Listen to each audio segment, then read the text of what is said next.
అధ్యక్ష, మన రాష్ట్రంలో పండ్లు కూరగాయలు 24.6 లక్షల ఎకరాల్లో సాగు చేస్తున్నారు.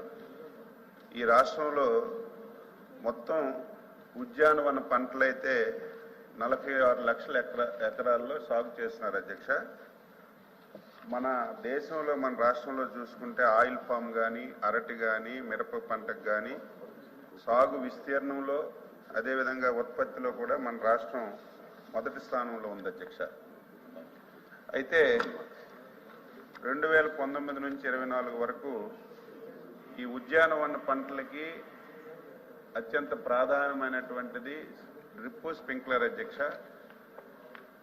ఆ 5 సంవత్సరాల్లో 2.9 లక్షల హెక్టార్లలో సూక్ష్మ పరికరాలు అందించారు. అధ్యక్ష, అందించారు, కానీ దానికి కూడా మొన్నే చెప్పాను, మళ్ళీ చెప్పవలసిన అవసరం ఉంది కాబట్టి దానికి కూడా 1167 కోట్లు బకాయిలు పెట్టిస్తే మేము వచ్చిన తర్వాత కంపెనీస్ వాళ్ళందరికీ పిలిస్తే మీరు ఇది ప్రారంభించండి అంటే మాకు డబ్బులు బాకీ ఉంది మేము రామని చెప్తే ఆర్థికంగా చాలా సమస్యలున్నా 450 కోట్లు ఇచ్చి మళ్ళీ పథకాన్ని పునః ప్రారంభించాం. అధ్యక్ష, కేవలం 8 మాసాల్లోనే వాళ్ళు 5 సంవత్సరాల్లో 2.9 లక్షల హెక్టార్లలో ఈ డ్రిప్ స్ప్రింక్లర్ ఇస్తే నేను ఈ 8 మాసాల్లో 1,00,000 హెక్టార్లలో డ్రిప్ స్ప్రింక్లర్ ఇచ్చాం. అధ్యక్ష, ఇవ్వడమే కాదు అధ్యక్ష, 24-25లో అన్ని జిల్లాల్లో ఈ పరికరాల మీద 5 ఎకరాల్లోపు రైతుకి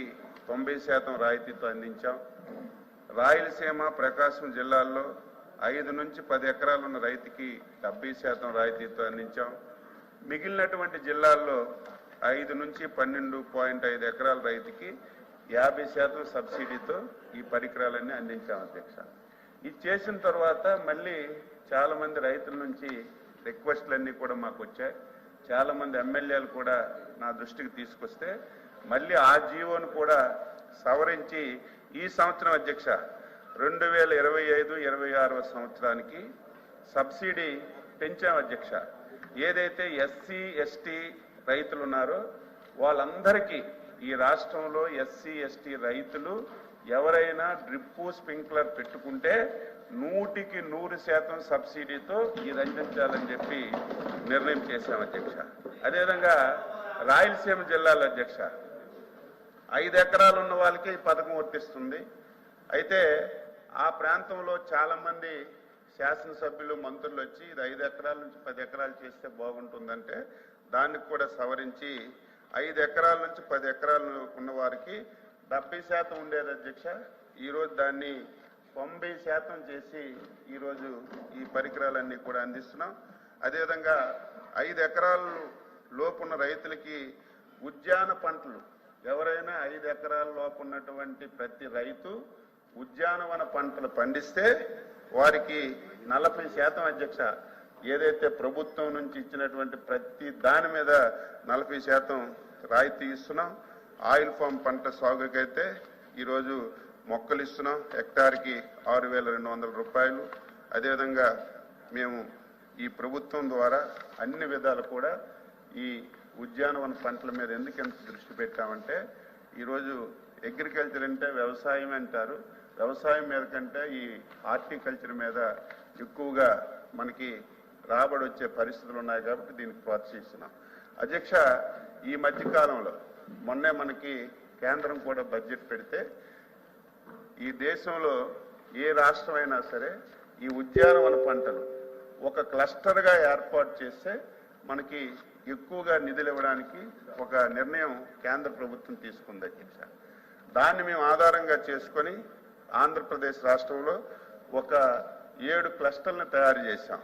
అరటికి అనంతపూరు, మిరపకి కర్నూలు, అనంతపూర్, పల్నాడు, టమోటాకి అన్నమయ్య, అనంతపురం, చిత్తూరు, జీడి మామిడికి శ్రీకాకుళం, పార్వతీపురం, మన్యం, అనకాపల్లి, పసుపుకి ఏఎస్ఆర్, గుంటూరు, కృష్ణ, కొబ్బరికి కోనసీమ, శ్రీకాకుళం, కోకోకి ఏలూరు, తూర్పుగోదావరి. ఈ క్లస్టర్లు తయారు చేసి ఈ క్లస్టర్లలోనే ఎందుకంటే ధరలు కూడా కొన్ని దగ్గర విపరీతం పెరిగిపోతున్నాయి అధ్యక్ష. ఎందుకంటే ఒకటి పెడితే అందరూ అదే పెట్టేస్తున్నారు. దానివల్ల ఒక సంవత్సరం బాగా ధర వస్తుంది, బాగా ధర వచ్చిందని చెప్పి అందరూ అదే పట్టడం వల్ల ఒకేసారి ధర పెరిగిపోతుంది. అది కాకుండా ఈ క్లస్టర్ని డెవలప్ చేసి ఆ క్లస్టర్ ప్రాంతంలో ఆ పంటలను మనం ప్రోత్సహించగలిగితే కేంద్ర ప్రభుత్వం సహాయం ఉంటుంది, ధరల నుంచి కూడా రైతుకి మేలు చేసే అవకాశం ఉంటుంది. కాబట్టి ఈరోజు ఈ విధానంతో ముందుకెళ్తున్నాం. తప్పనిసరిగా ఈరోజు కోల్డ్ స్టోరేజ్ అవసరం ఉంది. ఇప్పుడే చెప్పాను, ఎవరైనా కట్టుకోవడానికి ముందుకు వస్తే సబ్సిడీ ఇస్తాం. పులివెందుల్లో మరి 70% పూర్తయి 30% పెండింగ్ ఉందన్నారు. ఇమీడియట్గా మా ప్రయారిటీ అదే అధ్యక్ష. ఏవైతే గత ప్రభుత్వంలో ఉన్నాయో, ఏవైతే ప్రారంభించారో అన్నీ ఎక్కడేసిన గొంగలు అక్కడలాగా ఉన్నాయి. అందులో ప్రయారిటీ తీసుకున్నాం. 10% పెడితే ముందు ఏది ఉపయోగంలోకి వస్తుంది, 20% పెడితే ఏది ఉపయోగంలోకి వస్తుంది, ఒక ప్రయారిటీ తీసుకొని ఈ ప్రభుత్వం అనేది చాలాసార్లు చెప్పాను, మళ్ళీ చెప్తున్నాను, ప్రభుత్వాలంటే కంటిన్యూషను. ఇది మన సొంత జాగీరు కాదు. గత ప్రభుత్వం ఏవో పెట్టింది కదా, గత ప్రభుత్వం ఏదో కట్టింది కదా, మళ్ళీ మనం వచ్చాం, దాని మీద మనందుకు దృష్టి పెట్టాలి, అవెందుకు కొనసాగించాలి అనే ఆలోచన ఈ ప్రభుత్వానికి లేదు. గత ప్రభుత్వం తీసుకున్నటువంటి నిర్ణయాలు కూడా ఈ ప్రభుత్వం కొనసాగించి ఒక్కొక్కటి ప్రాధాన్యత చేసి ప్రతి ఒక్కటిని వినియోగంలోకి తీసుకొచ్చి అన్ని విధాల ఈ ఉద్యానవన పంటల రైతులకి మేము ఆదుకుంటామని చెప్పి సభ్యులకు తెలియజేస్తాం. కేంద్ర ప్రభుత్వం ఏదైనా సరే ఏ డ్రిప్ స్ప్రింక్లర్లో 40% సబ్సిడీ ఇస్తుంది. ఏదైతే మనకి మెకనైజేషన్ ఉందో దాని మీద 40% ఇస్తుంది. దురదృష్టం ఏంటంటే మళ్ళీ మీరు కెలుక్కుంటారు. లాస్ట్ 5 years ఆ ఇచ్చినటువంటి 60% కూడా వినండి, ఆ ఇచ్చినటువంటి 60% కూడా ఏదైతే మెకనైజేషన్ గురించి వచ్చిందో 60%, అధ్యక్ష, ఏదైతే మెకనైజేషన్ గురించి వచ్చిందో 60%, లేకపోతే డ్రిప్ స్ప్రింక్లర్ గురించి వచ్చిందో 60% వేరే దానికి మళ్లించారు అధ్యక్ష. మళ్లించడం వల్ల ఆ పథకం క్లోజ్ అయిపోయింది. మేము వచ్చిన తర్వాత వీళ్ళు వాడేసిన 60% కట్టాం, మళ్ళీ మేము రాష్ట్రం నుంచి ఇవ్వాల్సినటువంటి 40% కట్టి మళ్ళీ పథకాన్ని పునఃప్రారంభించి ఈ విధానాన్ని అమలు చేస్తున్నాం అధ్యక్ష. ఇది వాస్తవం. ఇదేదో అచ్చెన్నాయుడు కాగితం పట్టుకొని చదవడం కాదు, రికార్డులు ఉన్నాయి. 5 సంవత్సరాలు కేంద్ర ప్రభుత్వ ప్రాయోజిత పథకాలన్నింటికీ తాళం వేసి ఒక్క పైసా తీసుకోకుండా అమ్మ పెట్టదు అడుక్కు తిందన్నట్టుగా వీళ్ళు చేయలేదు. కేంద్ర ప్రభుత్వం ఇచ్చింది వాడుకోలేదు. ఈ రాష్ట్రాన్ని పూర్తిగా తగలబెట్టినటువంటి ప్రభుత్వం గత ప్రభుత్వం. ఇది నేను చెప్పడం కాదు, ప్రతి ఒక్కరూ మాట్లాడతారు, రికార్డులు ఉన్నాయి, ఆన్లైన్లో కూడా మీరు చూసుకునే అవకాశం మీకు ఉంది.